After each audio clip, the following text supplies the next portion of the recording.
নমস্কার বন্ধুরা, তোমাদের স্বাগত বোথ সাইড প্লেসমেন্টে। দেখো, এই সপ্তাহের যে কর্মসংস্থান যেটা 20 তারিখ অর্থাৎ 20শে জুলাই প্রকাশিত হচ্ছে, সেইটার খবরগুলো তোমাদের সঙ্গে আমরা একটু ডিসকাস করছি। যেমন প্রথম খবরটা, যেটা ডাক বিভাগে 44,228 একটা হিউজ রিক্রুটমেন্ট হতে চলেছে গ্রামীণ ডাক সেবক পদে। মূলত এখানে 3-4 রকমের পোস্টে রিক্রুটমেন্ট হবে। ব্রাঞ্চ পোস্টমাস্টার দিয়ে শুরু করে অ্যাসিস্ট্যান্ট ব্রাঞ্চ পোস্টমাস্টার এবং ডাক সেবক হচ্ছে সব থেকে লোয়ার পোস্টটা। তারপর ওপরে রয়েছে অ্যাসিস্ট্যান্ট ব্রাঞ্চ পোস্টমাস্টার এবং ব্রাঞ্চ পোস্টমাস্টার। মূলত অনেকগুলো টার্ম কন্ডিশন আছে, সেটা দেখে নিয়ে তোমরা অ্যাপ্লাই করতে পারো এবং এর জন্য মাধ্যমিক পাস কিন্তু থাকতেই হবে। দ্বিতীয় যেটা খবর, ইন্ডিয়ান ব্যাংকে 1500 অ্যাপ্রেন্টিস, এরকম একটা খবরকে তারা বড় করে হেডলাইন করেছে, এটাও তোমরা দেখতে পারো।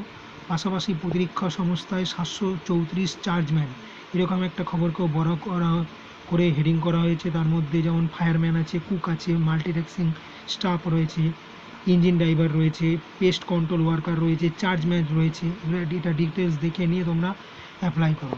সবচাইতে যেটা বড় গুরুত্বপূর্ণ কর্মসংস্থানের এই সপ্তাহে প্রকাশিত হয়েছে, গত বছর 2023-এর যে WBCS পরীক্ষাটা হয়েছিল তার রেজাল্টটা অলরেডি প্রকাশিত হয়েছে। ওদের ওয়েবসাইটে গেলেই ডিটেলসটা তোমরা পেয়ে যাচ্ছ, ঠিক আছে। আর তলায় আরও ছোট আকারে যেমন একটা IRCTC রিক্রুটমেন্ট রেলে 35 চাকরি বলে হেডিং করে খবর করা হয়েছে।